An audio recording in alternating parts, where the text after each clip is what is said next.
All right, we'll call the meeting to order. Auditor Heifel, will you lead us in the pledge, please? Pledge allegiance to the flag of the United States of America and to the republic for which it stands, one nation under God, indivisible, with liberty and justice for all. Thank you. Good morning, everyone. First item on the agenda is to approve our agenda. Before we do that, we need to, under the consent calendar, item number A, approval and amend the general minutes of last week. September 20th. Oh, I'm sorry, September 20th. I'll second Doug's motion. Okay, motion by Feldheim, second by Fikert. All in favor, signify by saying aye. Aye. Opposed, nay. Motion carries. Next up, the opportunity for any public comments, or anyone who would like to address the Brown County Commission this morning. Morning, Mr. Chair, members of the commission. Dave with Summit Carbon Solutions. Once again, just here to see if you guys had any questions for us, and if you do, I'd certainly answer them or, get the a question answered and then provide it at the next meeting, so. All right. Thank you. Thank you. Anyone else wish to address the commission this morning? Out there on the phone or internet? Hearing and seeing none, we'll move on to Ernest Thompson, State's Attorney, Indigent Council bid. Morning, Ernest. Morning.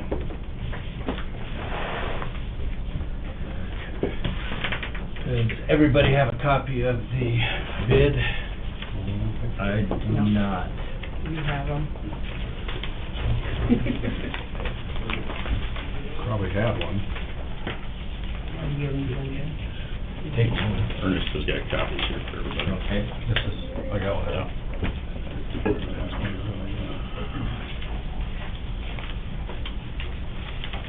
You got one down? No. I had one, I know it is.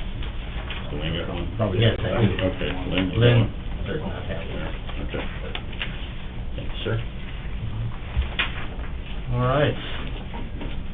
Okay, this is the only bid that we received.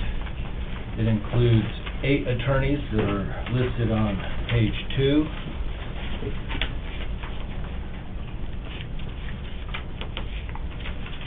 The subsequent contract would go from January 1st of 2023 to December 31st of 2024.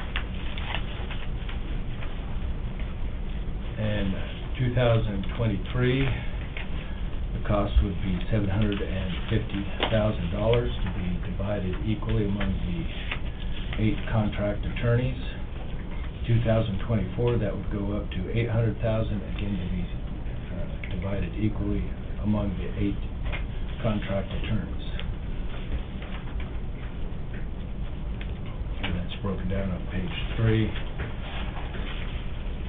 And then the other aspects of it are the standard for every bid, that they're licensed and that they are willing and capable of the liability coverage. Given that this is the only bid that we received, the recommendation is that we accept this bid and enter into contract negotiations with these 8 attorneys to provide legal services for indigent defendants in Brown County. So it's 2 more attorneys than we currently have on our contract. Correct. We only have 6 going to 8. Correct. Who are the 2 new, Lund and Nose? Jeremy Lund with Siegel Barnett and Schutz is a new attorney to the contract, and John Noyes with Van Skosh and Kramer was what I wrote. Well, new to the contract. And the additional fees are pretty much standard what we're already paying for? Yes.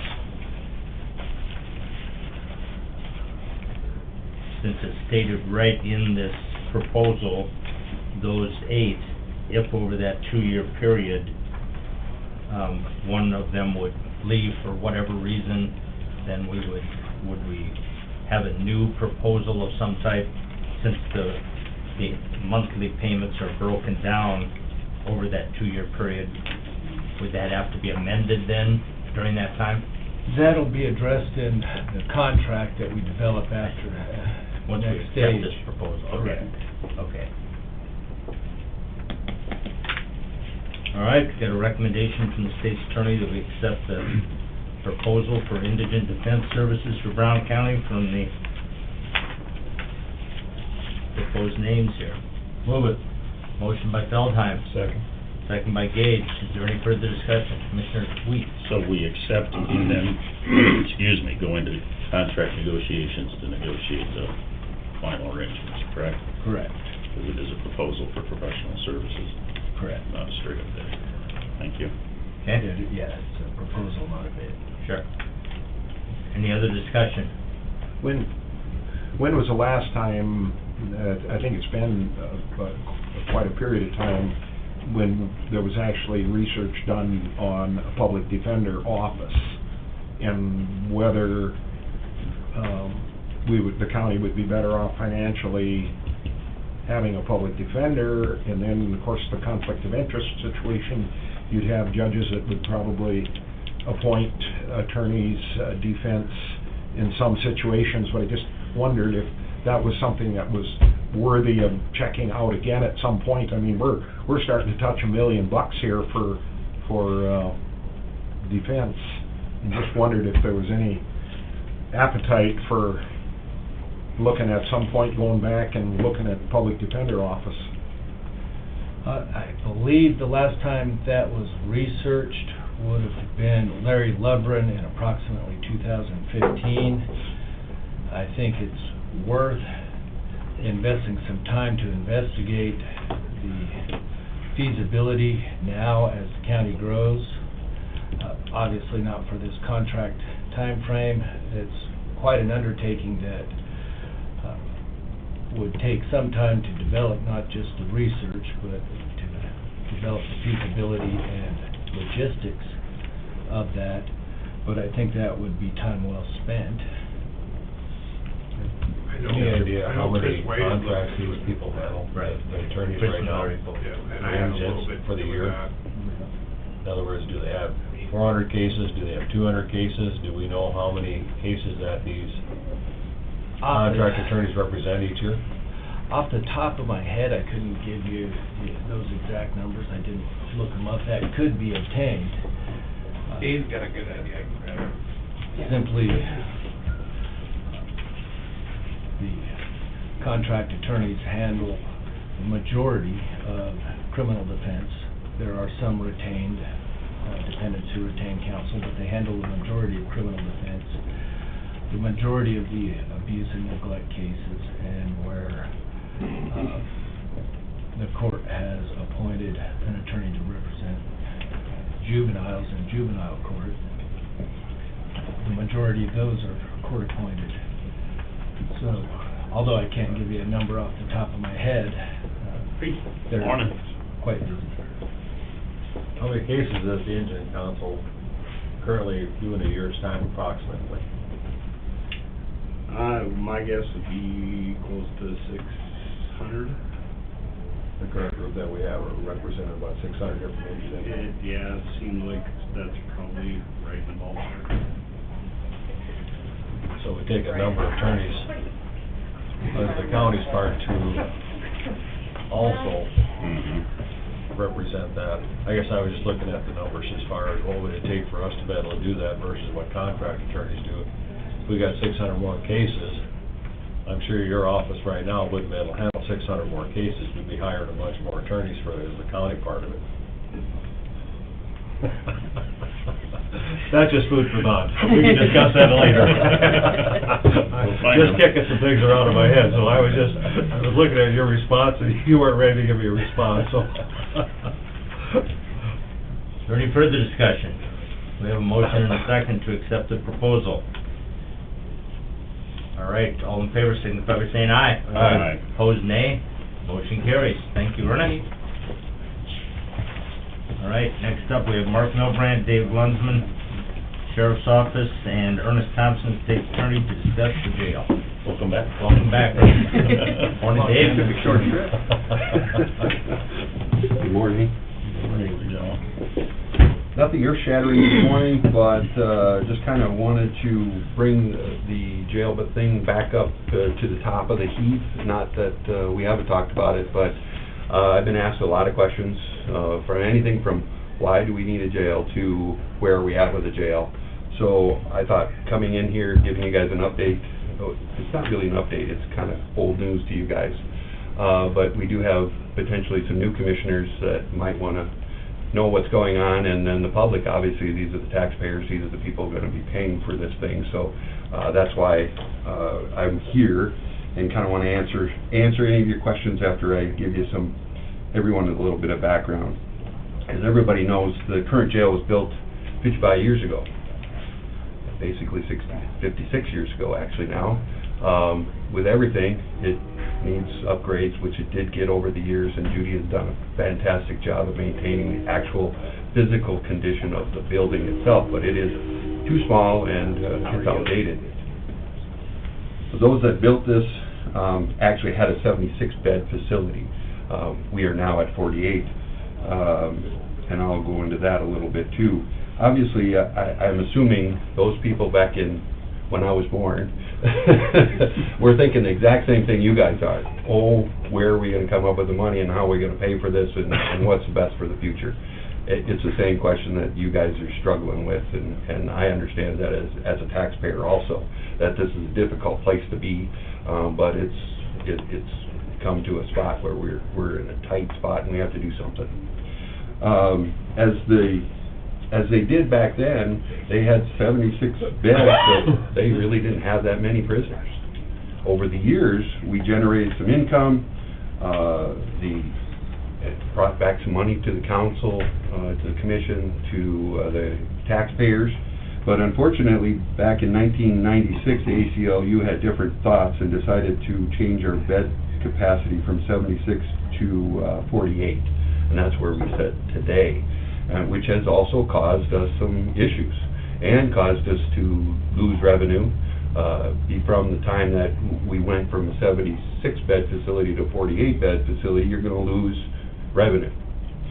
So with that, it caused our population to be beyond where we really want them to be, and it caused us an issue. Over the last few years, we've become creative, found new programs, keeping people out of jail, keeping them on their jobs, doing whatever we can do to lower the population but keep the people in their jobs. But we've come to an impasse. We have no more programs left. We really can't do anything besides do what some of the East and West Coasts have done and letting people out, just not putting them in jail. And I don't think our citizens are at that point of allowing people to just roam, because even though they do something wrong, that they can just roam the streets. So we have something we have to do. So we either have to do one of two things right now. One is we either have to build a new facility, or we have to start hauling people all over the place, which will cost the taxpayers a lot of money. And it's going to be a lot of time for us to do. It's not going to be fun. So we all know those things. The recipe that we've talked about, and I know we've all talked about this, but to let the citizens know, the recipe is no different than it was back in 1965, 1966 area. You build for the future. If we build enough, we use other counties, we use federal prisoners to pay for the empty beds. It's no different than an apartment building. You want it full, but as you need to fill up with our own prisoners, then we start kicking the feds out. We start kicking the other people out over time and for our needs, but they help us pay for it, so our taxpayers are not overburdened with the cost. And that's what I'm proposing. That's what I know a lot of you guys are proposing. But the citizens need to know why we're doing these types of things. It's not a new principle. It's basically renting out beds to be able to pay for the building and then utilize our needs as we need to. So if you guys want to see the revenue that we generated over the years, in 1997 there was income of approximately $500,000. And that was at $55 a night. That's pretty significant back then, and that was a lot of income that could be generated. This year, with our limited capacity and some of the stuff that we're doing, our jail is at a pace over $300,000 of income anyway. These are things we have to do. There's just no way around it. So we have the ability to generate the income to help the taxpayers. That's what I'm trying to tell you. If you want to see some of those numbers, I did bring those numbers for all of you guys to look those at all of those years, way back to 80 all the way to current. If you want to see those, I have them here. And if you have any questions, go ahead. In '97, what were the county inmates versus outside inmates? Do you know? 'Cause you said about 500,000 on that one, but That's what we we- were kind of running for how many county inmates did we have at that time then? I don't have which counties would have been. No, but I mean, just like how many Brown County were Both of in? them would have been somebody else's here. Okay. We didn't have a lot of prisoners here at that time. Okay. The vast majority were either federal or other counties Gotcha. at that time. And then as years went by, ours overtook the other prisoners. For my part, the only thing that I'm gonna add that I've said before, the jail that was built in 1966, the expectations on the criminal justice system were different than they are in 2022. The current 1966 jail facility just simply cannot meet the 2022 expectations. That's the fact of it. Now, the question we're asking, then, we have to ask ourselves on meeting the current expectations is, does Brown County want to pay somebody else to do that as we ship our prisoners off elsewhere? Or do we want other counties and other agencies to pay us as we meet those expectations? That's really what the question boils down to, is do we want to pay or do we want people to pay us? And Dave and I discussed this, and we thought it had been a while since we had brought this issue up and talked about these points, and we thought it would be important to come in, and even though it might be redundant, I'm a lawyer, we like redundancy. I thought we would come in and make those same points and see if there's any other questions you might have. Pass these around. If you guys want to look at them, you're more than welcome to do it. Well, I know over the last year and a half or so, there's been a lot of discussion, a lot of conversations between a lot of people. I know Commissioner Weiss and I have traveled to 2 or 3 different counties and addressed their county commission meetings, looking for support for the regional jail concept that we've been trying to promote. Over the course of the summer, there were a couple different summer studies by the South Dakota Legislature that actually took a look at the state of corrections in South Dakota and the needs of the counties, and I think they're about ready to wrap up next week. They have their final meeting on regional jails, and we're hoping that some recommendation comes out of one or both of those committees that may help further and promote our efforts to build a regional jail in Aberdeen. And as we've said before, and most of you have heard through our various meetings, it was felt that Aberdeen was the logical place to locate a regional jail for Northeast South Dakota. And because of the availability of 2 hospitals, we've got the Northeastern Mental Health Center here. We've got a larger workforce to draw from to be able to hire personnel to staff the jail. This commission took a step forward around April 1st of this year by purchasing the former Hub City building for $4.5 million to show that we were serious about doing what we hope gets done. We realize the need, we realize we're full, we realize those problems aren't going to get any better anytime soon. In visiting with other counties that we've traveled to, they're all facing the same issues. Some of them don't have jails. They're traveling hundreds of miles at times to find places to house their inmates. So a regional concept makes sense to several of the counties that we visited with. So I think we need to continue to pursue this this project and get as much support as we can from those partnering counties that we currently have contracts with, in addition to any possible help that we may get from the state through the legislative process. Correct, and the other part is people don't understand that a county jail is different than prison. Prison, you basically parking somebody in a facility for weeks, months, if not years. Here, they could be, bring them to a jail at one day, and the next day, we go back and get them again for court. It could be 2 days, it could be a couple of weeks.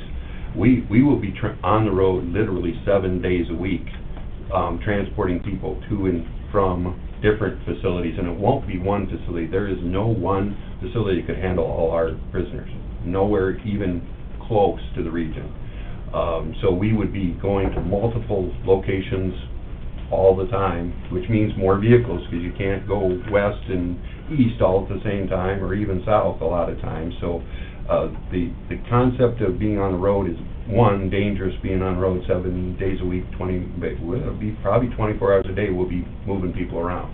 And I don't really want to put the county into that position either, or our citizens or our taxpayers. So that's one of the things I just want to make sure that we're out there. And I know you guys have been working hard on it too, but those out there in Cyberland and the other taxpayers need to know what the consequences are for both sides. Can we each take one of these? Yes, absolutely. There's plenty for everybody, and Lynn has one to put in the minutes if you want to, however you want to do that. Any other comments? Commissioner Weiss? If I can throw in there, Commissioner Sutton and I both have met with several different counties here recently. I spent a couple hours, a couple different days, a couple weeks ago at the Sheriff's Association meeting that happened to be here in Aberdeen, and the comments and the feedback that I got from people in the region and actually across the state saying, more capacity is absolutely necessary wherever it happens to come from. And even folks West River are like, you guys have got, if you can, you need to help relieve some of the pressure and the strain. A lot of the counties in our area that have or have tried to either expand or add new facilities, usually the route that you go is either you bond for it or you do an opt-out, and there's not a lot of appetite for that on top of the property tax burden that people have to begin with. So trying to find creative ways to do this, because there are expenses, and those expenses continue to mount. We do have contracts right now with 14 other counties, but there's a level of frustration that you deal with on a daily basis because we're not able to meet their needs the way that we have in the past because of the limited capacity that we have. With the opportunity to build out a portion of the building that we purchased, a plan that would need some fine tuning, but essentially would allow us to have the capacity for up to 200 inmates, would relieve a lot of that pressure for ourselves and the people that we try and serve in the region and beyond. And working through some of those, the question that we get, because what does it take for us to be a partner in that program for other counties in the region? And so having worked through that, and Chief Deputy Lunsman helped greatly a couple of weeks ago when we were working with the numbers for one specific county that we currently have a contract with. We were able to provide about 500 plus bed days for that county over the last year. In doing the research, they've paid for over 4,000 bed nights in that same time frame. And in addition to paying for those nights, they're also paying their own people the expense for transporting those folks, either scheduled deputy time, or they have a group of folks that they have that they pay and they have on staff to do that transport, and it's gotten to be an incredibly large bill and burden for them that they're not going to be able to sustain. So using that partner as an example, if we had the capacity to be able to take the entire load of their prisoners, which at 200 for the foreseeable future, and we'll frame that as 5 years for a contract, if we had that capacity to take all of those prisoners and cooperate with them on a transportation network, there'd be great value in doing that. So in figuring in rough numbers, and it would probably expand a little bit, if on average, we were to guarantee that we would take 10 on average of theirs per day, that equates to 5% of that 200 capacity. And we're estimating with pretty good confidence that to build out this portion of the jail to accommodate that would cost $20 million. So if we would guarantee them for that first 5 years, 5% of that capacity, and they were willing to put in 5% of the upfront cost of that, which would be $1 million, we would propose to give them a $15 discount on the daily rate for each one of those days going through that year, which would equate over the 5-year period of somewhere around $370,000, about a third of the investment, which would still leave a significant portion over that 5 years, but the savings that that partner would realize during that period of time, and what they would save in transportation costs and a whole bunch of other things, I think makes it both realistic and palatable for them to be able to consider and seriously partner within the scope of the resources they have to say, because this is going to be at least a year out, but if they're willing and able to make the commitment to say, this is something that we need to do for ourselves, for their future, as well as for the region's future, makes it a reasonable way for us to pool together to come up with the resources to build the portion of this out to be able to accommodate that. And the nice thing about that is, and hopefully it wouldn't be within 5 years, is we would still have the capacity to expand beyond that if that need continues to grow. Most all the rest of the jails, ourselves especially acutely included around the state, are pretty close to capacity, but they are filling that up with other counties as well as with federal prisoners and being able to adjust that.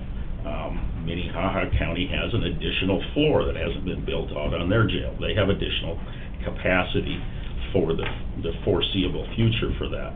If we're able to build the partnership to get the funds to build this portion of this facility out to accommodate 200, depending on what other things we do for programming and things to go with that, it has the potential to add another 200 and actually even another 200 beyond that, if push comes to shove. So it does allow for an economical way to expand that capability if the trend continues over whatever period of time that takes, without having to re-excavate, put in new footings, walls, all of the rest of that. The main part of the structure is already there, so the ability to be able to duplicate that at a later time within an existing structure provides a pretty significant savings as well. So that's a formula that we came across that, in doing the numbers, that I think is something that we can forward the conversation with our potential partners. And like I said, there's 14 counties that we partner with right now, but we're not able to do for them what we'd like to do because our first responsibility is for what we have. And as Dave indicated, over the last 30 years, and especially the last 15, the diversion programs, we utilize them as much as anybody else does and everyone else does to minimize the number of people that we have incarcerated in a given time with the 24/7 program that I recall, at inception when Larry Long was the state's Attorney General. We were one of the pilot counties with that program, and we've helped refine it to the point that we have automated systems that take care of that minimize, the potential for, any difficulty or confrontations and so forth, and helping people to stay on the right path to better habits, but not having to disrupt their family life and their professional life and their work. Same thing with the ankle monitoring that we have and the drug patches. So, the point that you made, unfortunately, the people that we have in jail at any given time are people that actually need to be there.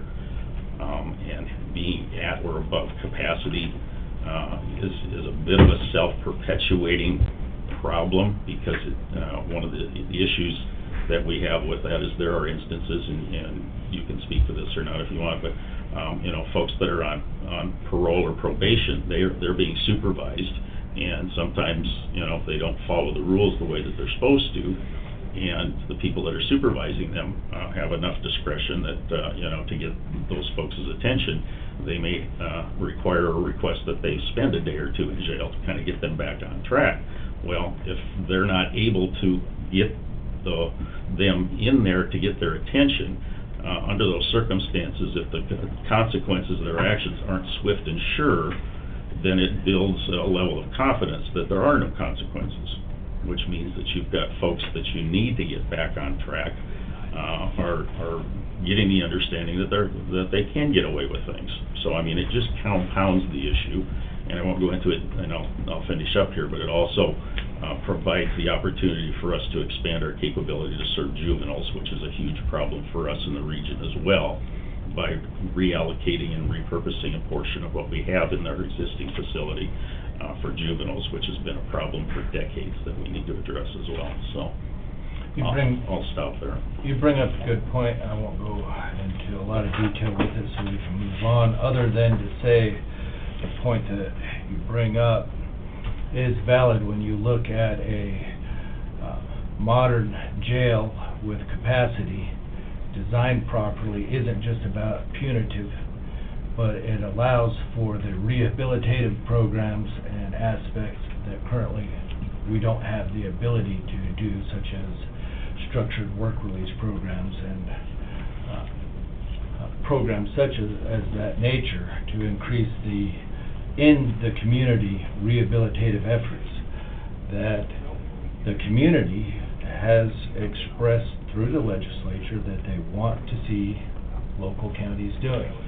We just don't have the ability right now. Go ahead, Dennis. Well, you know, I think everybody in the public realizes that, you know, something needs to be done. The problem here is that for 25 years, the counties have been limited to revenue that they can generate, and it's the initial money. I mean, to some extent, it's no different than going out and buying a $1 million combine. You pay $650,000 for it, and the time you're done, you got $1 million invested. Well, you got to have some income coming off that piece of equipment, but you've got the initial investment. We got a letter today in the packet that Spink County at this time is not interested in participating, and I guess my question is, where are the counties? The counties are all in the same situation that Brown County is in that we don't have $20 to $30 million to initially build this facility. And with the governor's proposal of taking tax off of food, $100 million out of the state budget, I think it's a pipe dream to think that the county's going to Brown County's going to come up with a pile of money from the state to build a regional jail. And I guess, you know, the county, I mean, that's one of the things I said 30 years ago when I got elected to the county commission, that I would never support the county going into debt, and for that matter, indebting the county taxpayer, and that's exactly where we're headed. And I mean, I'd like to see a list of the counties that have got $1 million or $500,000 are willing to commit to that kind of money. They don't have it. They're in no different shape than Brown County's in. So 1st of January, I'm not going to be here, so commissioners, have fun coming up with $20 to $30 million to initially start this project, because that's exactly where you're at. You know, have fun. Till we get something done in this state to get funding off of property tax. And I mean, you go down to the pier and you talk to the people, the legislators down there. Dwayne and I were in the legislature. We got a little taste for what happens in the budget process down there. And it isn't, there's no real concern about counties. The concern is about how we're going to fund education, and it comes off of property tax. And it's how we can generate more money for municipalities. And then you add the inflation, 8 to 20% inflation, and then you put 4% on top of that. And what happens to our expenses? They keep going up. What happens to our revenue? Maybe a little tiny bit. It goes up. And then we get saddled with all the things that go on in the city and all the development that goes on that's brought on by the state. Development, so we've got more people, so we can generate more sales tax revenue. All the while, we hold county's down, we make sure that the property taxpayer pays anywhere from 50 to 75% of his property tax for education, and here we go. So, anyway, thanks for letting me blow. Thank you, Commissioner Pike. Any other comments, questions? Go One ahead. more question. One of the questions that I get on it is, and I don't know if people really know, and if you could speak to this, I know this is putting you on the spot for some numbers, but, what inmates are there? You get a lot, I hear a lot of well, we're housing a lot of people we don't need to be housing or don't need to be there. So if you could speak to what, what level, different inmates are at, I mean, how many nonviolent, versus violent, as far as that goes. I'll give you my part, and I know Ernest knows this because he sees all of them every day also. When we were talking about all these programs that we've kept people out of jail actually took all our trustees away from our jail. We have certain criteria for them to be able to work for the county, for us to be able to work off some of their time. Well, by taking them out of the jail, we now have pretty much all violent criminals or people that have shown they cannot be left alone to even do these things. So now, well, why came to you guys asking for an extra cook? Because we just couldn't provide a trustee in order to put him in the kitchen anymore. So we created our own problem by keeping them out of jail, not being able to have them use them in the jail to be able to do, well, even going out to the landfill. We used to provide people to go out to landfill all the time. Mike Scott's asking us all the time, how many can you get us out here? And that would help the county in many ways. We don't have them. These people that are in jail right now need to be in jail. They are more on the violent. They have more past history of things that they've done that they cannot be trusted to be out in the county. And we're down to we keep thinking it's a small group. Well, that small group is getting bigger all the time that we can't put out in the public. We can't have them doing trustee work. We're at a point where we have to keep them in jail. I don't believe our taxpayers want them out and have some of the news articles that you hear every day out in New York and on the West Coast that they're doing these violent things because they're let out all the time. But we're getting close to that point, and Ernest can expound on that if he wants to. I would agree with that point. Either the nature of the offenses means they are exactly where we want them on pretrial detention, or they haven't followed the conditions, whether those are pretrial bond conditions or probation or parole conditions. And I don't think the community wants them just released if they can't follow the conditions that are given to them. You do these things, you stay out of jail, and they don't do those things.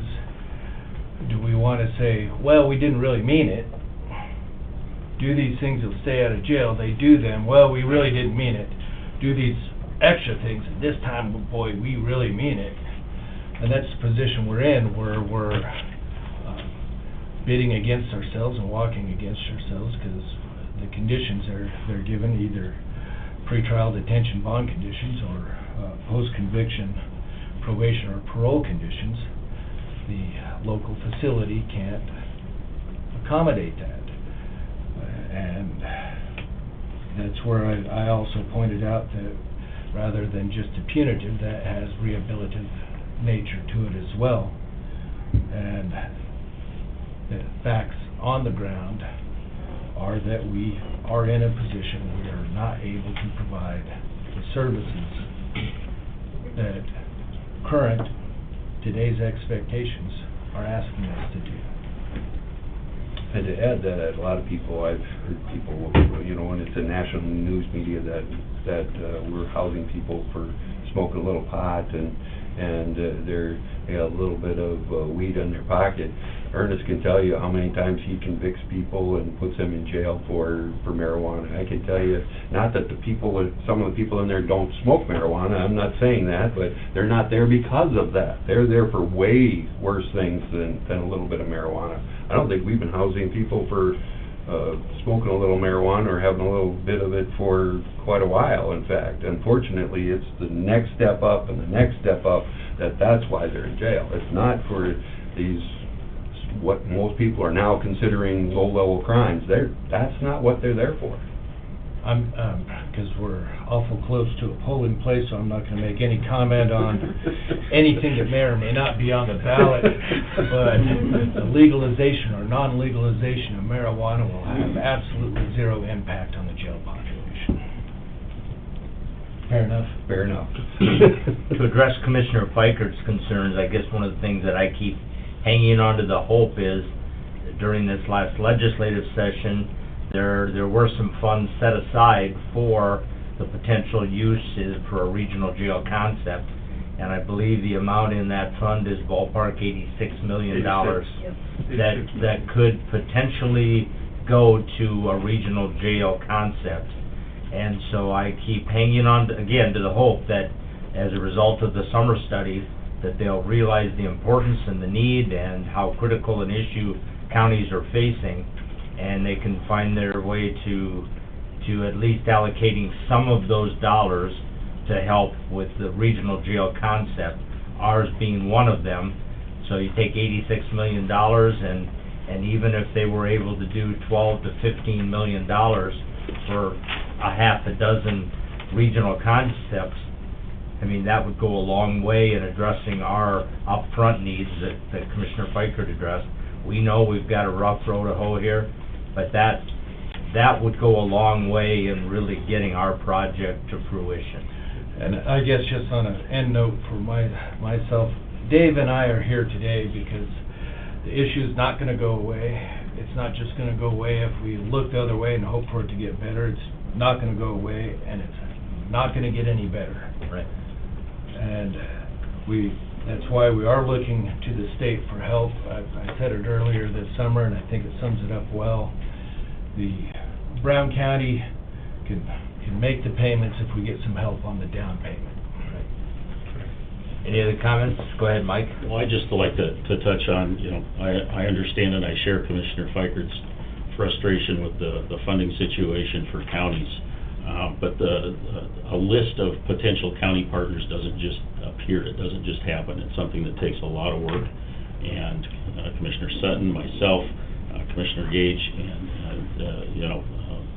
Commissioner Doug have helped as well. But I've been on one of the summer studies. I've been to the meetings, with one exception of the other summer studies that we were fortunate enough to get through. A lot of hard work from our area legislators to get the legislature to focus on summer studies this year, to say that there's an issue not only with counties and county jails, but the state correctional system as a whole. And as many issues as we have, the state correctional system is in worse shape than we are.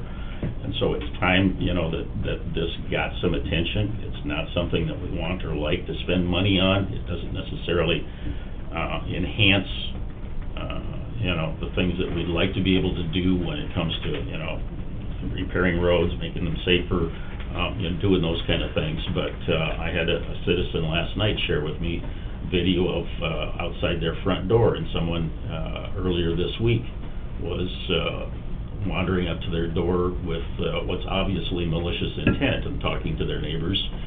They were not the only ones, and asking me, what do we do about this? And I said, you need to contact law enforcement, because this is something that somebody is in the early stages of causing mischief and has the potential to escalate. It needs to be addressed and needs to be stopped, and that's where these things begin and escalate if they're not addressed.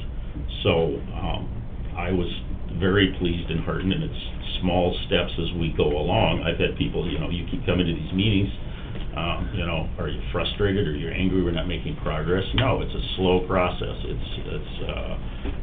Everybody's got a lot of different things, and especially when you're trying to work with, the legislators on some of these things, there's lots of issues that they have to deal with. The ability to be able to help them understand how important this issue is and what the circumstances are. I was very pleased that we were able to convince one of the committees to actually hold one of their meetings here in Aberdeen earlier this summer.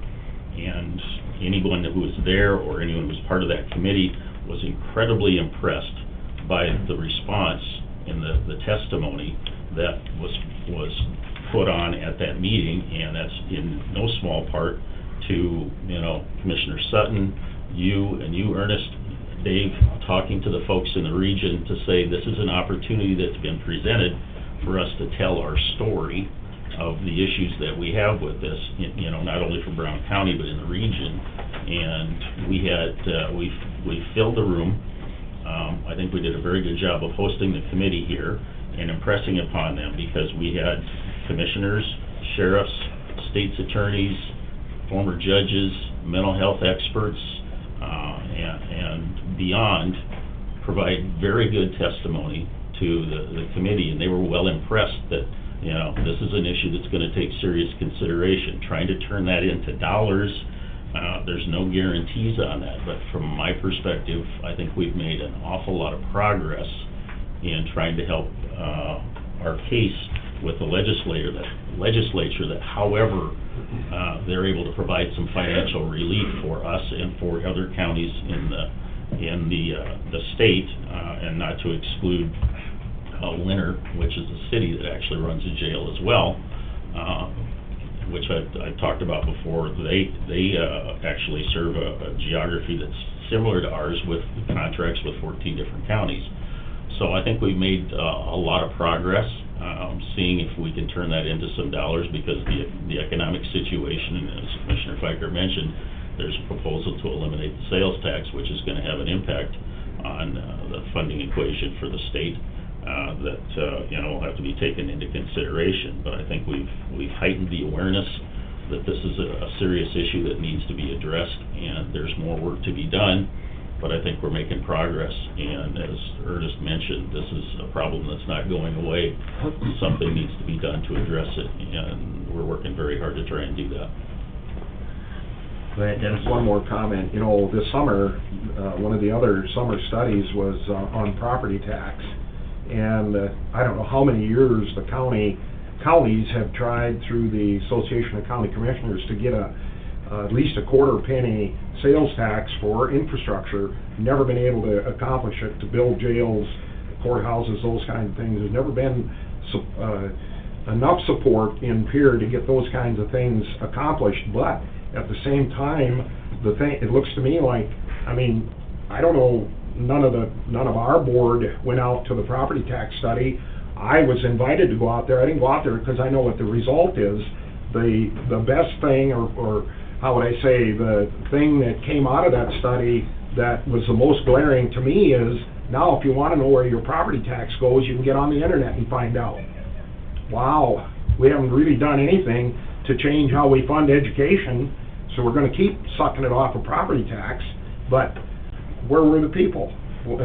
We had 3 legislators from the area here that were on the study for regional jails, and I've gotten the answer, and I know what the comment's going to be. Well, you ask what committees you want to be on, or summer studies you want to be on out in Pierre, but how bad do you want to be on that summer study, and did you show up for the summer study?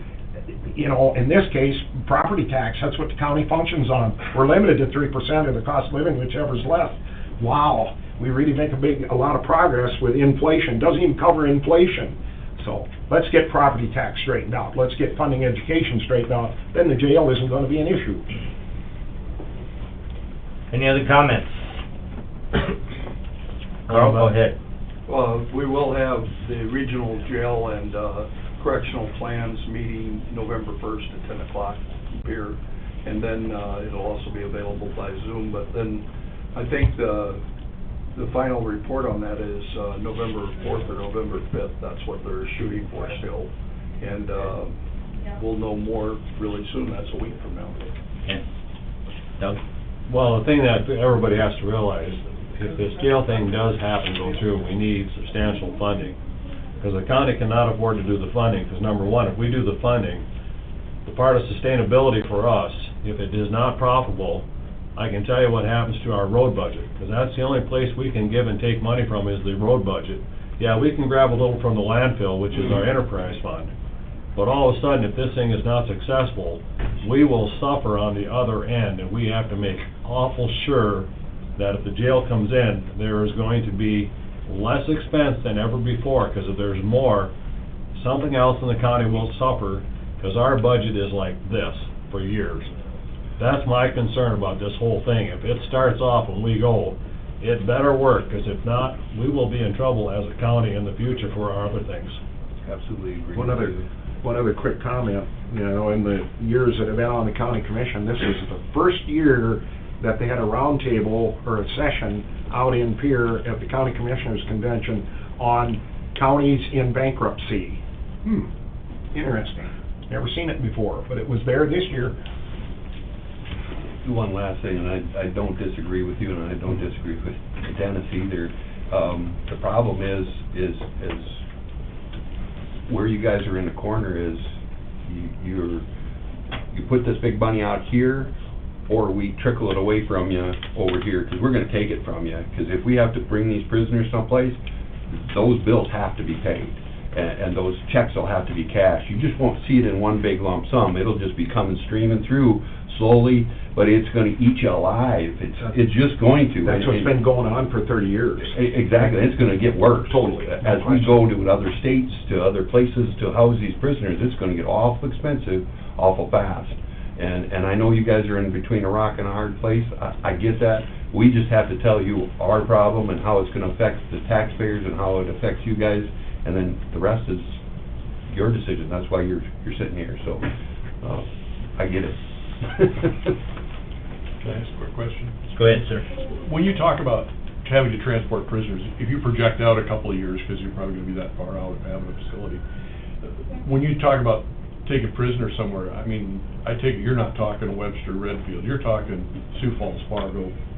Nobody in North Dakota will take us. They're so overfull. So what are we talking about for distances, like Wyoming? Wyoming, Nebraska, Okay. Iowa. Just to get a sense of what you're We talking about. can't go to Minnesota either, they're full, they're begging for beds in Minnesota, and North Dakota are just totally jam-packed. So we'd have to go south and west. So you're not just talking down the road a little bit? No, and that brings up a good point that you bring up, is that as we fill beds, as we go west or go south, we take beds from other counties, we take them from other municipalities, so now they have to go someplace else too. So we're compounding the problem as we go out. Sure. Good question. Any other comments? Go ahead, Dennis. Just a quick comment to what Ernest had said about the marijuana situation. For me, it's not the point of the actual marijuana itself, it's what the things that happen after that affect you guys. The decisions that are made that result from whether it's marijuana or any of the other drugs that are out there, it's those dumb decisions that are made that puts you guys in the bad spot. Correct. Any other comments? A lot of good conversation and testimony here today. We appreciate the information. We can keep it on the front of everyone's mind as we go forward. There's a critical need, and we hope that more people realize that. Thank you. Thank you very much. Thank you, gentlemen. Thanks for attending, everyone. Appreciate it. All right, next on the agenda, we've got Dirk Rogers, Highway Superintendent. Good morning, Dirk. You're late again. I know. Once again, my old man taught me, don't ever follow the cops or the lawyers and have you be the next one in the meeting, because you can't compete with them. You do a pretty good job. Okay, so... Everybody else's dad says, don't follow the highway. Yeah, probably. Okay, so, this is the culvert, the rural access infrastructure funding. I'm just gonna talk real quick about it, and I'm gonna leave it up to you guys. I killed about a tree and a half to come down here. I don't know how in-depth we're gonna go into these awards, and the other part of it is the launch of this has been a little less than smooth, and the funding was great, and the inventory went pretty well. There's a communication gap in there, which isn't new if you ever work with the townships, and that's not a shot at the way Doug does his administration, but... But if you wanna take it that way. I wear two hats. Yeah, I know that. But if you're a township supervisor, listen up. But I don't know, like, the communication, and nobody really championed that. Ultimately, it's a township program. Whether or not the mechanism there to efficiently spread the information out to the townships for a whole variety of reasons. So where I'm headed here is a response, not just here, with the exception of Hutchinson County, which is an absolute outlier. Everybody Where the else... legislation came from. Well, yeah, and they spent about $30,000 bringing engineers in and getting everybody up to speed, which is cool, but anyway, it didn't do very well. Like, as far as people that are eligible and getting applications in and going through the whole process. Now, if someone called me right now and asked me that I would walk them through the most remedial process using the paper forms, it's all over the map across the state, and the administrative rules, and Dwayne was involved in that he was on the committee, and I kind of served a little bit as a consultant to it, so we're a little bit culpable here as well. But the experience I've had with the state is the legislature passes the funding, the broad view, and says, write the administrative rules. And in my opinion, the DOT has like three templates they use to ever distribute this money. And in my opinion, the amount of minutia that the townships are required to come up with, plus, I'm not gonna go, you guys have already beat the hell out of the tax thing, I'm not saying that. But again, as Commissioner Gage has referred to in the past, you actually have to tax yourself at the township level in order to take advantage of the program, okay?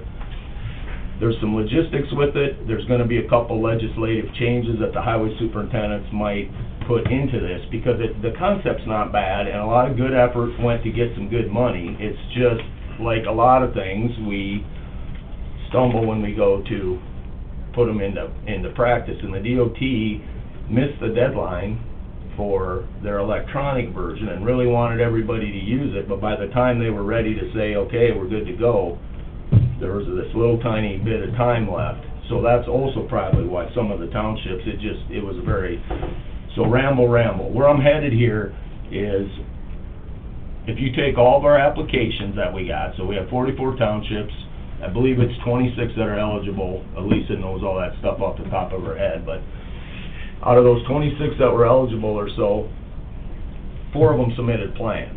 And that's why I don't have this better summarized, because we were still digging through this stuff yesterday, trying to figure out, find culverts that are in townships that are eligible, that are on the right roads that are eligible, that are in the condition that they're eligible, so we can start spending this money and using it, because it's just sitting over here getting interest that I'm sure you're putting back in the general fund or something. So, when I go through the whole process, we end up with 5. We had 3 townships that did everything right. A 4th township submitted it, had worthy projects, but they don't meet the requirements, they don't have a levy. And I talked with some that are gonna, okay, yeah, we wanna take advantage of the money, so we may participate. The other thing you gotta remember, and it's all over the map on how the townships are funded, right? Who's got money and some don't have money. If you have one of these things in there, and it costs you $20,000, and you gotta match the grant, and, you know, is it worth going through all that effort if you only have one culvert in there? I don't think it is. When you can just probably cry to the county, and eventually they'll go fix it. Well, one of the other questions that I've talked to other township clerks, I'm not a supervisor, I'm one of the clerks. One of the clerks is, the question that comes up, well, we had an opt-out, but our opt-out expires. Do we qualify for the grants? Nobody seems to answer that question. No, and like right today, if we don't have to deal with that specific scenario with these today. However, there's multiple townships out of our 44 that are in that, where they have an opt-out on the books, but they're not collecting a levy on it. So, now, by the letter of the law, and, you know, there's more lawyers in here than I can shake a stick at, but to me, it doesn't say, and that's one of the changes that might be made when we go back into this. It says you have to have an opt-out. Okay, do you have an opt-out? Yes. Then you're done asking the question. The rest of that information doesn't have any value because they don't ask you how much the opt-out is. There's no minimum opt-out. The question is, do you have an opt-out? Yeah, you have an opt-out. Yeah, but sometimes the opt-outs were 3 years and it expired. Then you don't have an opt-out. Well, but that's the question that comes up, so the word should be, do you have an active opt-out? Yep. Because that would eliminate all these townships that are saying, well, I had an opt-out for 3 years, but that expired. Yeah, Well, see, they're calling and say, well, I had an opt-out, it doesn't say that doesn't qualify the way it's written. to me, if it's expired, you don't have it anymore. It's expired, it's not there. So, Add and have. right. So when are they gonna have that, are they gonna have that, an idea on what the opt-out's supposed to be by March, when most of these townships have their annual meetings, that they can have an opt-out? Right. And if so, what does the opt-out have to be? The- Because according to that meeting that we were at in Pier, the Yeah. opt-out can be for $0. Right, and that's what I'm saying. That will probably get changed if But when is that gonna happen? Would that be before March, when they set their opt-out Well, you know to how 0? quick the legislature does stuff, right? I know, but, I mean, so they're gonna have their meeting in the first part of March. Yeah, And yeah. opt out for 0 to get in on this plan. Correct. And then the rules change again. For, you know what I mean? Yep, I would It's say... kinda setting them up for failure. No, what we're gonna do though, unfortunately, I'm gonna be the guy that's gonna be heading the legislative change here, okay? So just send me an email of what you want in there, but, well, it'll be twofold. Now, Doug, the expired opt-out has not come up. The one that comes up is you have an opt-out on the book, but you're not collecting it. Now, it's there, it's in effect, so it meets the requirement, it's just there's no money attached to it. And right now, to answer your question, that might be all they have to do. This gets back into the communication to the townships, and I'll help everybody. But I'm not gonna go through 44 townships and go, okay, you need to pass an opt-out, and you need to put 50 on 1,000 levy, you know what I'm saying, to make them eligible. And that's my thing with the communication. I'm not trying to blame anybody, because it's a new thing, and we're trying to, I mean, there's nothing like this at all. So we're trying to work that out. But to me, the townships have to do more to talk to their folks. You know, we're supposed to just sort of be custodians and the judges that decide which projects are gonna get filled after they've applied for it. The problem that we have statewide is that front part isn't really getting accomplished very well. Now, to answer your question, anyone can call me and I'll tell them, but it's gonna be, I'm gonna have to call the auditor and get the printout from her of, you know, who's got, whatever levies listed on their thing. In my world though, Mike, that's after they apply. That's what we've been doing the last 2 days with these, is we've been going through them and going, okay, this is not a minimum maintenance road, check. They've got their 50 on 1,000, or they have an opt-out, check. They got it in. We have a few places where people didn't sign the right thing or get quite the right date in there, but that's okay with me if you meet the requirements, and I can tell from your application what it is you wanna do. So, am I answering your question, or? Yep. And I don't wanna sound like I'm lecturing, I'm just, you know what, I pissed off 2 of you, there's only got 1 more. Well, I gotta keep 3 on my side. Is your resume up to date? Number 1, going great. And I'll defend you one part. When they wrote that, it was crappy how that was Yeah. put together, because there was crap for guidelines for anybody in the township to follow. Yes. So they put all the pressure on the superintendents to distribute the money when they wrote that. It had no guidance for you, it had no guidance for the people in the townships. It was like somebody threw something in the air and says, they'll figure it out. Yep. Well, now we got all these questions. Yep, and those are some of the things hopefully we can address. But a lot of the time, like when we talk to the state's attorney, or the attorney general's office, or DOT legal, and everybody's, you know, done what the lawyers do to stuff, everything keeps coming back, what does your board wanna do? And that's the one thing here that people aren't used to. We are gonna distribute the money. I mean, there's 297,000 sitting over there waiting for this program, and we already have it. All we have to do is make sure we're gonna spend it the way we're supposed to spend it, you know, on these projects. So, yeah, but there's about 3 or 4 of those specific questions on qualifications that deal with the definition of whether you're, you know, does this count or does this count? And hopefully we'll get through all of them. There's been 1 of these culverts put in. There's only been 1 in this whole friggin' program that's in the ground. And actually tomorrow's the last, or no, Monday is the last day that the commission can award these. That's why we're doing this today. If the 31st had been a day later, we'd be in here doing this next week because we'd still be going through the evaluation. So that's a little bit about the background, okay?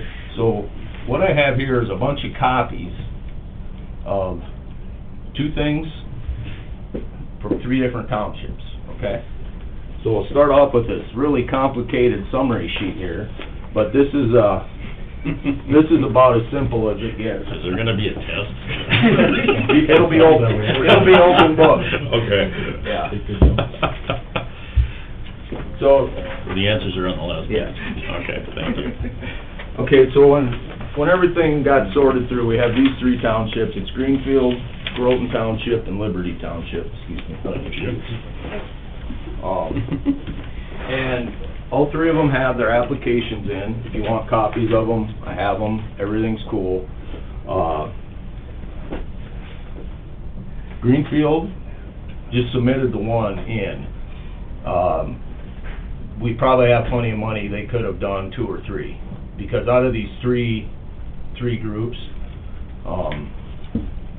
let's see here, Liberty Township has 2 applications. They put in for 3 culverts, the 3rd one doesn't qualify, but the other 2 are okay. They're their next 2 years, you know, they don't want them yet, but I called them and talked to them, I said, hey, we can fund them this year, we have a window here, are you guys okay with coming up with the match? So they have 2 of the 3. So where I'm headed with that comment is, this would take care of that Liberty Township, you know, whatever, check the box, but that's one whole township, they'll get all theirs in the first year, and until, you know, they have... 2 of the 3 they Yeah, requested. yeah, 2 of the 3 they requested. The 3rd one, unless they do something different, it's not gonna, and that's an example, Doug, of the communication. They should have known which culverts, you know, when they go out and submit one on a trail that's, you about can't get to it. And I'm like, well, why are you spending money here? Well, it's bad, you know. Well, so that's what happened with that one. So my recommendation for Liberty would be that we would award those 2 applications they have, and they'll be about $18,500 apiece. It's, you know, we're, again, like I say, we're gonna be purchasing, we're hoping costs don't go up too much, because this is tied into like what the steel culverts would cost now and that kind of thing. Groton Township had the most complete plan, probably the best. It was, Alan came in and Alan Walter sat down with me a little bit, and we've worked together. We worked on the Poet plant back when they put the road on their township system and stuff for the ethanol plant. And he has about 9. Again, if you guys want this later just to see the stuff, but I have everything that they're supposed to have. I don't know that we need to sit through here and talk about double bevel cutting edges and stuff like that. Let's not. So, but Groton Township submitted a 5-year plan with probably 9 structures in it. They had 2 in here for the first year, so I just picked out their first 2. Those are the 2 that they wanted. It made sense. We went and looked at them. So I would recommend that we award 2 applications. He had 12,500 in there. I think he's a little light, but, you know, we're kind of working with round numbers here until we get some. And then the 3rd township would be David North Township up there in Greenfield.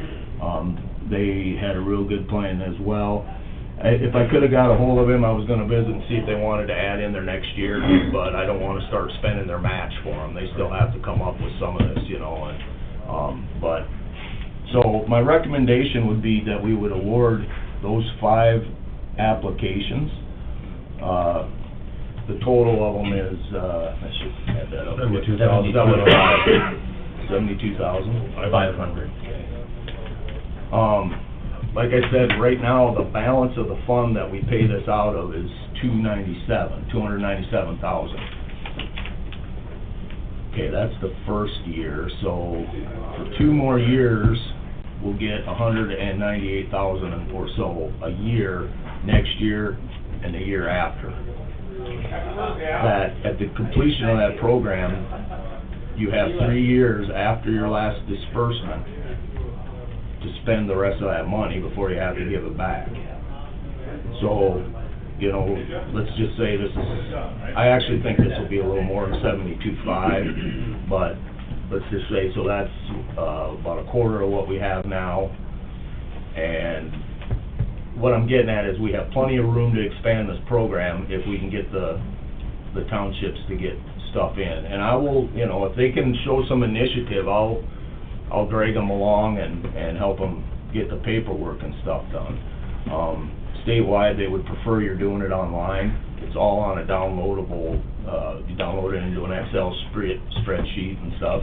That's got like 500 different categories Yeah. that they gotta fill out. Can they tighten that up a little bit? Yeah. I mean, that's a little ridiculous. Yeah, I don't know which, well, when I went through it, what the last column is like CX. So it goes through, I mean, it's, the spreadsheet's wider than it is long, I know that, and we have 186 culverts on there. So there's more than 186 columns. And I called them, I go, okay, I can guess who did this. I called them and told them who did it. Well, yeah. Yeah, I know, I've seen the spreadsheets before. So, You have a culvert, does it need to be replaced? Yeah, it's literally, you need, where is it, what's there, and, you know, good, bad, indifferent. It's literally like 5 points, and I think he has 86 data points on each one. It's just nuts. Who's your contact for this program, if the state or DOT, or who do you? You call about 6 people, and you go in a big Well, circle. I guess the reason I ask is, you know, every spring, we have the townships get together in the basement and hand the packets out. It would really be great if somebody would come that runs this program and talk to all the townships that are gathered together for their tax packets. Would it not be feasible for somebody to show up and maybe, rather than let you deal with it all, it'd be nice to have that person show up and... I think we got him right here. Yeah, well, the other thing they gotta remember is that anything that I'm gonna do, we're gonna accomplish the goal, and it's gonna be legal, but it's gonna be to the best of the county's benefit, I mean, in the big picture. And the other thing you've heard me say before is the townships in Brown County are having way more problems with this than in other places, because they've never had to worry about it before. We just took care of them. Right. I got chewed out for making that comment at the last township meeting we had downstairs. And, you know, kind of Yeah. referred to the fact that we worked real closely with the counties and got kind of scolded for it. Well, 40 grand of wheel tax money comes out of the county highway budget and gets distributed to the townships. The amount that we've spent on culverts, putting them in for the townships over the years, is 5 times that, you know. I mean, it's, the benefit they got from us putting the pipe in far exceeded, you know, like the benevolence of the wheel tax that we give them, you know. But it's been for good reason. Yeah, no, I'm not, Right. I'm all But yes, for doing but it yeah, that way. it's totally but- different than a lot of our neighbors do things, because that way we have a little bit more control over making sure that, you know, in these waterways, that we have a consistent amount of flow, as opposed to saying, well, we'll just put a 6-inch culvert, and we've got one that's 2 miles farther up that's got twice as much capacity, and we got another one 2 miles farther down that's got twice as much capacity. You know, be able to say, okay, we're gonna try and maintain a consistent level of flow through these waterways, and, you know, it's easier to do, you know, we've just gotten accustomed to doing it this way, but this is where, you know, it creates some friction, because they're not used to having to deal with these kind of things, and it's, you know, something you work through. So just to reiterate, we've got a certain amount of money on a 5-year allocation that we're responsible for going through this program. And so with what we're hopefully about to approve is about 1 year's allocation, about 20% of that. And everybody's gonna have a better understanding as we go through it. And to go back to your point about, you know, do you have an opt-out, you know, because usually, the rules are being vetted out previously when you're talking about like water and wastewater projects and things like that. When you, same thing with, you know, landfill and stuff, there's more complication to the administration than you need, but it's being clearly defined over a period of time to say, okay, what's the local match gonna be? And I imagine, you know, that, well, there needs to be a local match here. Just put in the verbiage that, you know, they have to have an opt-out, with the assumption that it's active and it's for, you know, a minimum amount that would qualify. And then, you know, you start taking it literally when they put it in the stipulation, and we start asking questions. Well, we had one, but it's not active anymore, or we're not exercising it. Does it qualify? depends on the interpretation of the language, the way that it's written, and so it's gonna need to be clarified. But, Do we have to have an opt-out? Is that something that can be thrown out? 'Cause what you Well, asked anything me... can be thrown out. Well, you're asking me to tax 50 I know. guys to put these other 5 guys' culverts in. I know. Makes no sense. And hence we have a tax system. As so often... I have a hard time with that. There we go. No, I know, I agree. And so many times, what happens is, this legislation is passed and unintended consequences. You end up, and I don't know how much time it takes of you communicating with these townships to take away from the county business that goes on. I mean, it's like, you got nothing else to do but just educate the townships and have them participate. They haven't had to participate Right. in Brown County for how many years now, all of a sudden, because of this program, now, you know, the Yep. townships are actually forced to pick it up a level. Yep. And they don't have time. I mean, those folks are, I totally, yeah, I mean, I agree with you, that's nothing new. The flip side of that is, though, I can't sit here and complain about you guys taking money out of the highway budget to do something else with it or all this, if I'm not utilizing Yeah, it. The other part of it is, that we're not making any money. Well, in a sense, we are. I mean, we're getting reimbursed for stuff we've been doing for the last 20 years anyway, and now there's a mechanism, and we might have to grab their hand and go, look, we want to replace your pipe here, and we need you to do A, B, and C so that we can use this money. So, honestly, do you know what would be easiest for me? Literally would be the easiest for me? Get it back. We just frickin', who gives a crap about any of this? Go fix the pipe, right? And we'll just keep doing the way we've been doing it. But that's not responsible, because now we have money for that, and, you know, guys like everybody in the room here is like, hey, why is the county just letting that money go away, and we're gonna turn it all back? Well, gosh, it's too much work, and I don't wanna go there, and the township doesn't know what the hell they're doing, and so, that's, honestly, There, you got a third one. well, no, you already got him first. I'm working on these three, and I lost these two already. Actually, most of my motivation comes from that, because I don't wanna have to explain to whomever, hey, how come isn't the county doing this? You're just putting these pipe in, and would it be quicker, faster? These would be done already. Yeah, well, it's different, but it's similar to what you've Yeah. been able to do over the years with what we do with bridge replacements. Yep, same thing. If you waited till the federal, by the time that comes in 5 to 7 years later, the circumstances have changed, and the ones that you originally applied for aren't the ones that are the priority here. So, not to belabor it, but you've done a very good job of being able to juggle the programs as they evolve, coming through the feds, or coming through the state from feds or state money, and then simply saying, some of these, it's easier for us just to do ourselves, and we're gonna carve out a chunk of our budget to do our own, and mix and match those to be, as effective as possible to, on average, replace almost 2 bridges a year. Significant bridges, not, Oh, yeah. so, And that's my reason for the roads being crappy. We fixed all the bridges and stuff. You can get there, but you can't go across the creek. That's right. Yeah. That's right. And that, right there, though, that's the truth. I mean, that's Yeah. what I do. When I'm looking at that, I'm like, all right, we'll do this road, and then we're gonna come to a posted bridge. Yeah, So and what- on average, what sense does especially that for the make? volume we have Yeah. a higher sufficiency rating than Yep. average by far. Way far. Yeah, as a Yeah. result of that. So not to change the subject, but. No. So, all you gotta do, we just need a motion. We don't need a resolution. I'll move it. Second. We have a motion by Fiker and a second by Weiss to approve the 5 applications, or excuse me, the 3 applications for the 5 projects for these 3 townships. Is there any further discussion? You could have just said, please approve these. It's complicated, but I'm making it work. Well, I know, but I want... All in favor, signify by saying aye. Aye. Opposed, nay. Motion carries. Thank you, Dirk. Will we do this annually or semi-annually, or? We'll do it annually. Annually, okay. Yep, and like, next time, we will do a better job, whoever it is, if it's me or whatever, but we will do a better job of getting the word out.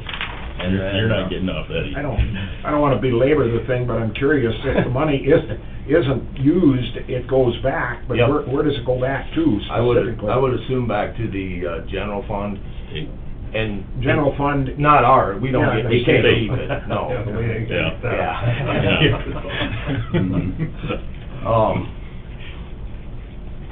So if the money's not, I mean, we could Yeah. potentially have $200,000, well, if we're gonna add on $200,000 a year for 2 or 3 years, and the townships don't become more active in the thing, we could end up potentially turning back or letting $500,000 go back to the state. You're leading me into something I don't wanna talk about. Talk about some other day. Yeah, but Let's I let it mean, go yes, well. no, you're right, I honestly, I know what we spend on these, because we've been doing them. I mean, Right. everybody's like, where do you get that data? Well, we've been doing them for 20 years, we know where they are, go take your inventory, okay, here it is. I mean, we've been doing them, and, we haven't even got anywhere near, close your ears, Carl, we haven't got anywhere near, spending $189,000 a year for them. Even if the prices doubled from the last year we were doing them, you're talking 50, 60, 70,000 a year, maybe. And This'll- to do 5 at the same time, this'll tell us, I mean, we'll have. Maybe a- this'll lead to township dissolving and turning them over to the county. Well, a drunk guy at dinner the other night, with, Just so you know. well, and that was after he got done making fun of me because we are now the 4th most populated county, so I'll give you an idea of what county they were from. But he said, he went on a whole tirade about this whole, you know, and I'm not a black helicopter guy, I'm just not. But the whole thing's a conspiracy, going back to your old friend Bill Janko, to get rid of the townships and, you know, just consolidate government. Without pointing Well, I anybody don't out think- specifically, I spent some time last night with Carl and a few legislators with the Cook Conservation District people. Oh, yeah. And they had a presentation that talked about the health of shelter belts, trees, and so forth throughout the state. And the folks that you're talking about, by and large, do a very lousy job of staying on top of that, so if that helps any. Thank you. All right. All right, anything else, Dirk? Nope. I'm not gonna crack the door open, so. All right. As dry as it is there any way to take some of these, roads on the corners that are so washed already you can't hardly drive over them? I had a couple of guys calling me, I said, well, as dry as it is, they turn to powder, I just don't think you can do anything with them. You know, you can go cut the washboard out of it, but what you end up cutting out is just more powder, and you just sort of keep. And to it, there's no base. Yeah, there's nothing there. Right? We could go, I mean, we could make a good effort, but I mean, until we get. 281 going on to 5, the first mile, they said, is just unbelievable. Going on to 5 from. Right out of West, right out of Frederick. Oh. 281 on Going the west, yeah, on the gravel 5. part? Oh, okay. Yeah, we Said go. that first mile is just, well, I suppose all the semis and stuff coming out, got it beat down to. That's a construction project, technically, so we can go, we'll go mess with it a little bit. You either gotta drive 70, or you gotta drive 2. Bounce across the top. All right. All right, are we good? Thank you, Dirk, yep. Thanks, sir. You betcha. You guys have a great day. You as well. Next up, we have Scott Bader, Planning and Zoning Director. Morning, Commissioner. Scott? Morning. Passed out a letter that I received for you guys to review. I think we all got the same letter. Yep. And it was interesting, bringing up some tax credits and green energy tax credits. And when you read through this, what I initially thought about was items that get centrally assessed from the state that doesn't involve the county as far as the taxes. And then the other thing was, like the CAFOs, the CAFO program that they come up with when a CAFO is coming in, and you can submit that to the state, and then they'll turn the taxes over to the county on particular CAFOs if them programs are approved. So there were a couple items that I was thinking about as I read this, and the comment was from a meeting at McPherson County, and we all know that they get paid some road fees that they assessed for hauling the stuff from the beef plant up to the, what is it, McPherson County, Spring Creek or whatever. So there's additional fees that way, but, so I happened to call Groton Ag Partners and invited them to come to the meeting and let them explain the importance of this. And it actually went a different direction than I interpreted from the letter, so, and it's, to me, it's very interesting, with the ideas that they have, and if you don't mind, I'll turn it over to, June and Carl. How's that sound? Jeff, Nice to hot hear. seat. We won't bite, promise. One of them Kinda had like a sitting behind you better. Yeah.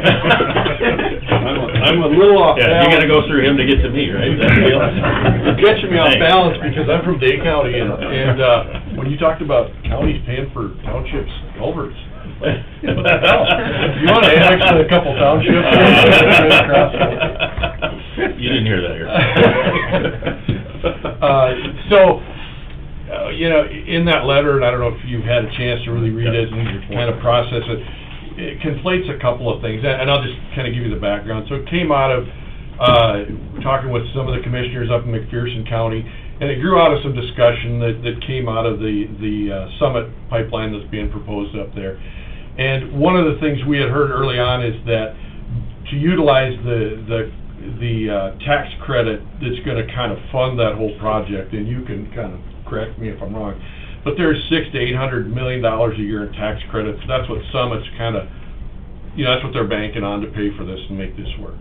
And, you know, we can argue about the validity of green energy tax credits and all that, but that's all political stuff.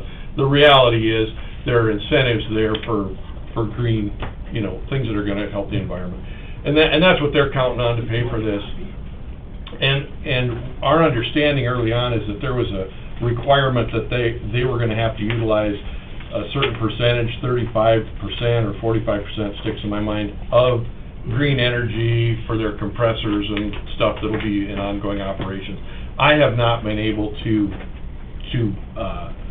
figure out if that's actually part of it or not, and I don't know if you know anything about that.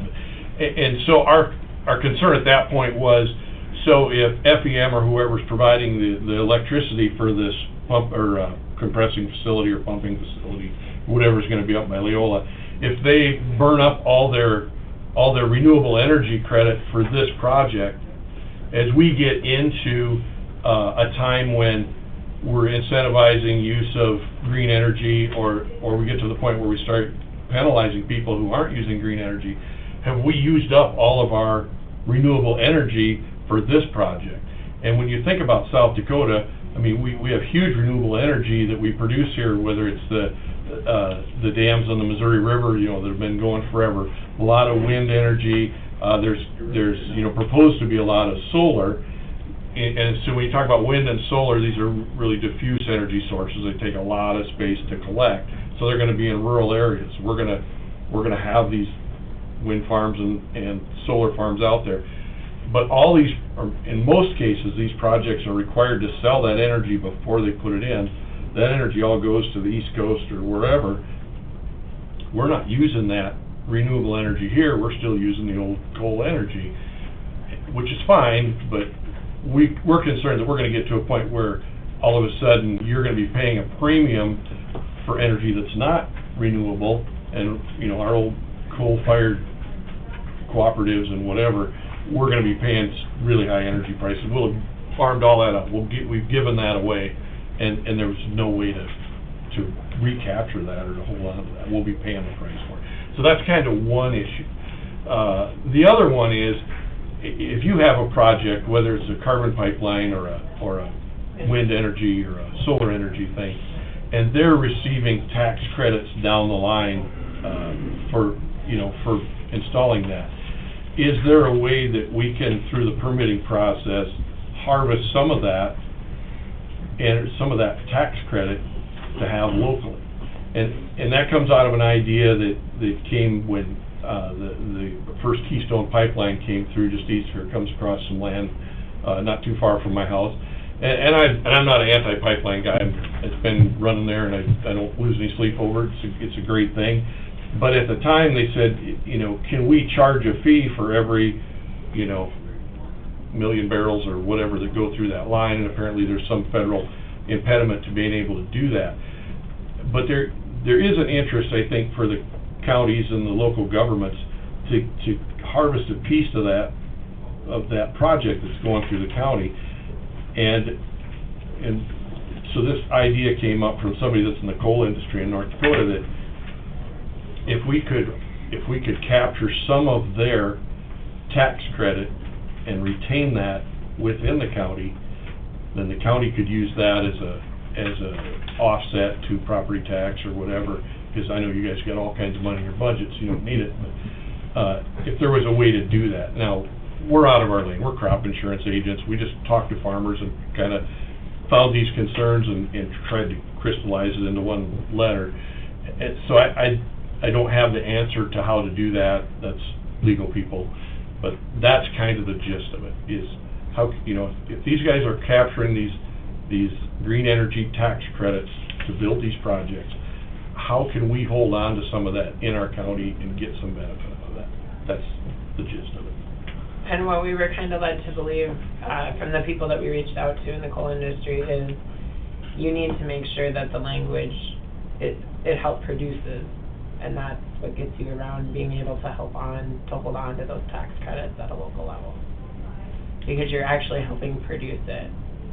You're not just funneling it through, because the tax credit is actually only given at the end of the product. Mm-hmm. So where you have, for example, with the Summit pipeline, and that carbon's not, that's being transported is not producing energy, but it's part of the process where the ethanol plants are producing the energy. They're capturing that carbon, so that would be included in that, as well as a wind energy or a solar where they're actually producing it. And it gives them the marketing capability to make that product available in markets that require that, which, you know, continues to expand a little bit from a practical standpoint on this continent. It's California, Oregon, Washington, and it's getting up into British Columbia and those kind of places. And it, you know, makes the ethanol product, the ethanol itself, accessible in those markets where it's required. Yeah. You know, it's not because of the value of the product itself or its quality, it's, you know, this offsetting. But we're not just talking ethanol on this, like we're asking you to look at all the zones. Ethanol, I mean, the carbon deal's on the board right now, but this isn't just carbon. This is wind and solar, and it's all coming. It's going to keep coming. These tax credits are going to keep coming. Everybody wants to save a duck. So, and the carrots are there. I mean, there's going to be money for green energy. If Republicans have more control, it'll come slower. If Democrats are in control, it'll come faster. I mean, it's just, that's the way it's going. So if that carrot's out there, and we're bearing that burden of having that stuff here, we need to get a bite out of the carrot. So are you aware of any resources? I mean, I know the letter refers to having an attorney do some research, investigating, whatever. I guess I'm curious, like you mentioned coal, North Dakota, are they in on some of these, either energy tax or? The coal industry, from what I've been explained, and we kind of stumbled onto this by obviously like just talking to people and going to different industries and stuff, but the coal industry is in the same boat that our counties are in. They're not getting any of the tax credits, and they're looking at trying to get something done this too. So we're just asking you guys to be proactive. And the question behind your question is, do we know resources of people that can do this? No, we don't. Sorry. I wonder, yeah, well, I just wonder if there would be somebody in the coal industry that a person could call on to do more research. I guess I'm just really wanting to know who we could contact so that we could get more information and maybe make a move towards whatever it is, if it's ordinance changes or anything like that. Then, another thing that comes into play in all of this that's gone through my mind since I read through this letter 3 times, what the state of South Dakota, I mean, obviously, some of the other states must be aware of this, and somehow, I guess I'm curious as to how the centrally assessed, which is the utilities, the railroad, all of those, how the state of South Dakota Department of Revenue, where they're at in all of this. There's a whole lot of stuff here that's just like, wow, where do we get the resources or the information to actually sit down and start doing something? I agree. Go ahead, Mike. Well, you know, it opens up broader questions. I had a conversation about a week and a half ago with somebody who doesn't have land that's involved in this, but has a limited amount of knowledge and participation in some of the conversation. And they were going under the assumption that it's going to be, for instance, for the landowners, an ongoing revenue stream similar to what it might be if you've got wind towers. Because, you know, folks that, most of them that have signed easements for that have an ongoing revenue stream as the result of their partnership with those folks. And they didn't understand, and that's why I asked the specific question a few weeks ago, what is the compensation structure for someone if they participate, you know, for instance, in this pipeline? And it's similar to any other kind of pipeline or utility, you know, whether it's, you know, a water line or telecommunications or power line if it's in the ground. You know, they've got a structure that compensates for the disruption for a period of time, and then basically it's there with, you know, some kind of an easement that you don't build things over the top of it, that if, you know, it's necessary to gain access to that. And, you know, they were a little surprised to that, but I've had the conversation, I've even, you know, wisecracked a little bit once in a while, for instance, when our highway superintendent comes in with applications for people putting things, utilities in the right-of-way. I said, well, you know, there's a minimal application fee, but what do we get out of that, you know, on an ongoing basis? There are jurisdictions within the country that have an ongoing revenue stream from utilities that are in public right-of-way. Now, that's going to get passed along, but it's a different revenue stream, and it's a bigger question, you know. Like I said, most of the utilities that are buried underground, if it's private right-of-way or if it's public, you know, there's an application fee and then requirements to try and restore it. But on private right-of-way, you know, historically, it's basically you get a compensation for, you know, 1 or 2 years, you know, what the potential production value is over that piece of property, and then after that, you know, it's just there, and you give up, you know, access to that and put restrictions on it. And, you know, is that structure fair, right? I don't know, but it opens, you know, that part of the question, because part of the economics of that works off the carbon credits. Basically, the pipeline, you know, with some modifications, the idea is that the pipeline itself will be constructed with incentives and those type of things with little or no expense to the ethanol plants.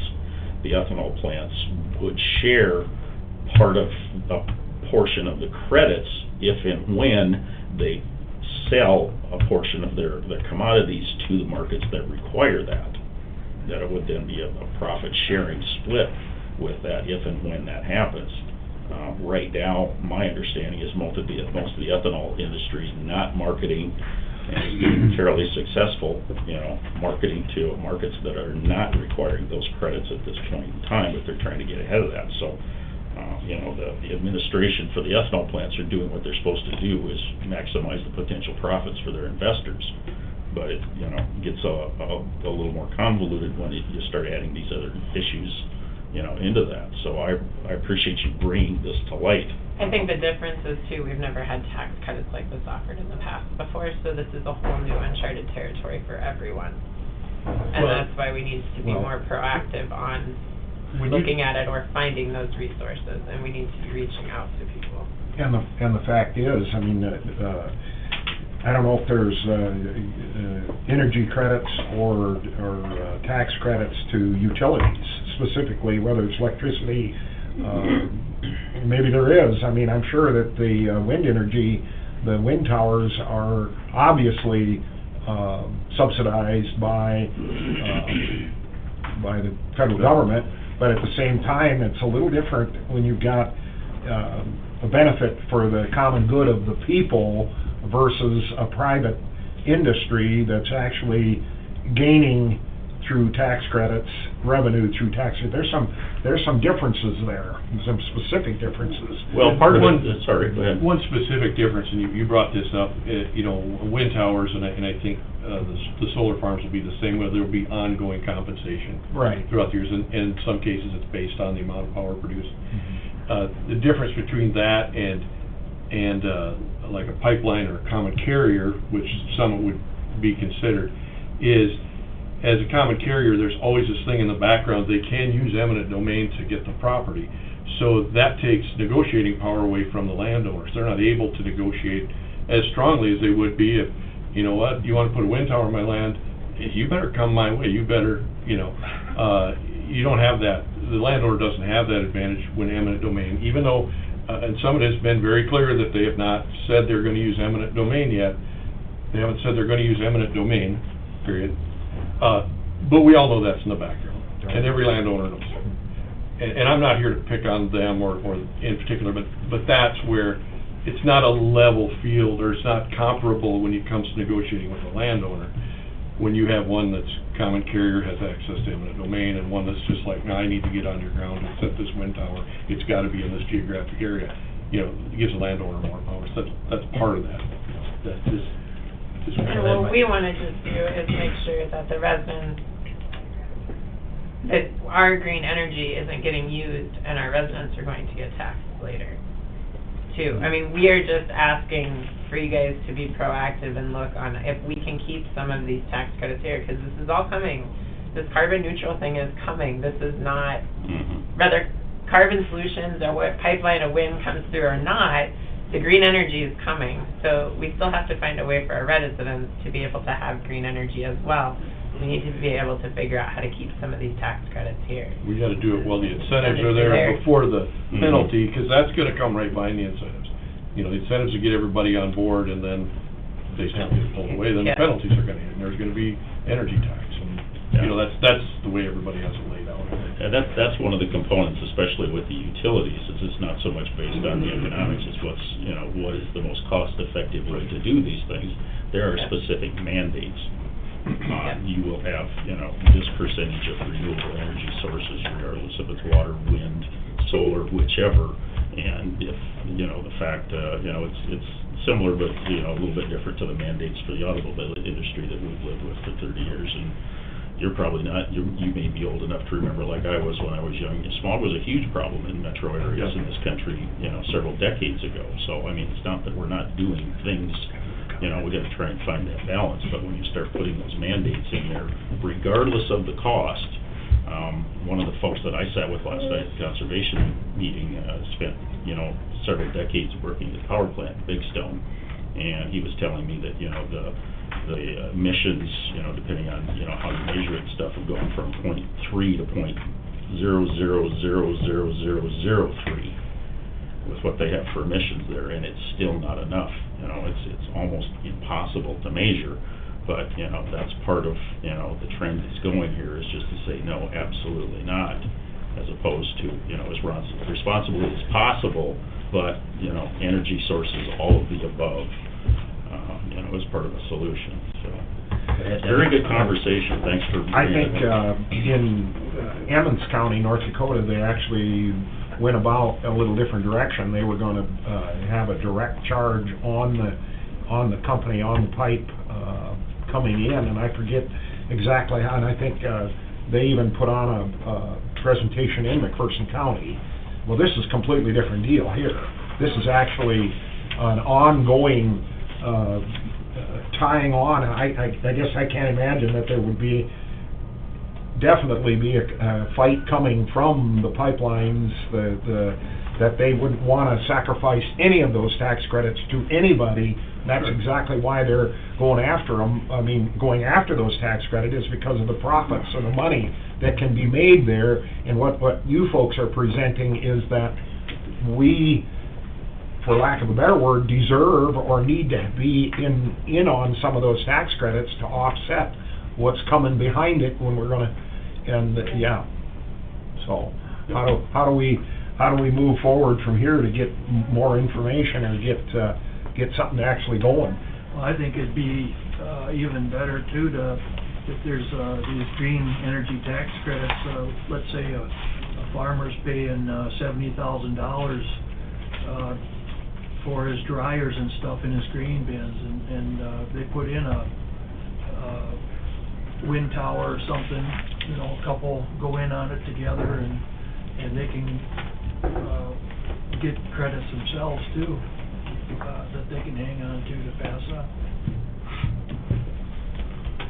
So, we don't have answers, we just have great questions. just Besides have- getting off the commission. Well, it's important conversation. Thank you for bringing it to light. Shorty, some questions here. Any other comments? If you come up with any other, help, just, We will get you some names. yeah, get on the agenda or get a hold of Dwayne or somebody, and, you know, All right. Yeah, let us know if we need to have further discussion, we'll Okay. listen.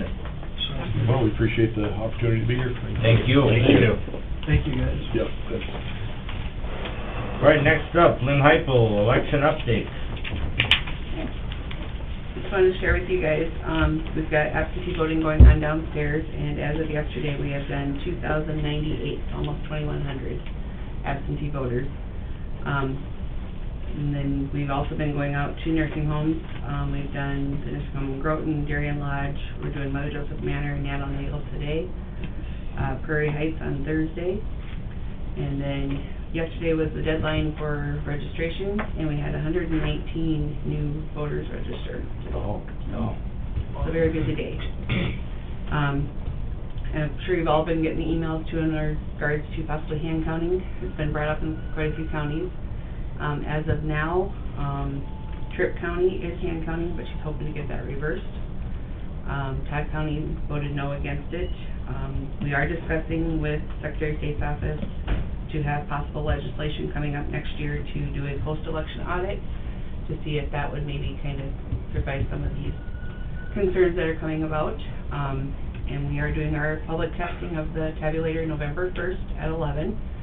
So we'd like to encourage everybody to come to that and see, because it is not connected to the internet. There is no modem to it that a lot of people think there is, so we just want to get that word out too and show you guys how that all works. So, any questions? Very good. Okay. Thanks. You've been busy. Yes.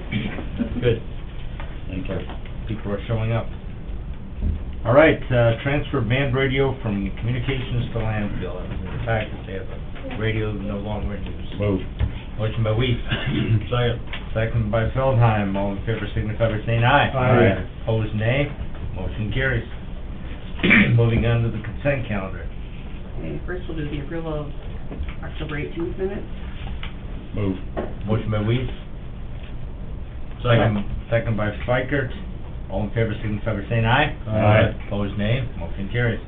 Okay, and then we need to amend and reapprove September 20th. There's on two of the ordinances, ordinance 225, the proposed lot, it said 1 in the minute should be 1 through 17.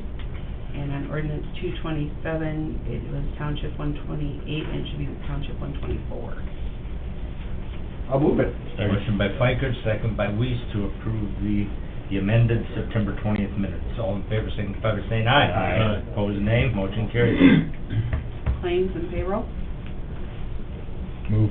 Motion by Gage, Second. second by Weiss. All in favor signify by saying aye. Aye. Opposed, nay. Motion carries. HR reports. Move. Motion by Feldheim, Second. second by Gage. All in favor signify by saying aye. Aye. Opposed, nay. Motion carries. Plat. Move. Motion by Gage, Second. second by Weiss. All in favor signify by saying aye. Aye. Opposed, nay. Motion carries. Zoning ordinance, it's the number 231 to 234, set hearing date and authorized advertising, that was in the packet. Move. Motion by Fikert, Second. second by Weiss. All in favor signify by saying aye. Aye. Opposed, nay. Motion carries. Is there any other business to come before the Brown County Commission this morning? We've had a request by HR to go into exec for personnel. Is there any other reason? I can give you a quick legal update. Okay. Entertain a motion to go into executive session for both personnel and legal.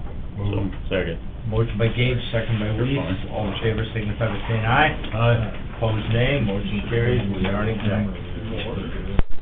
Motion. All right, lights back on. We're back in session.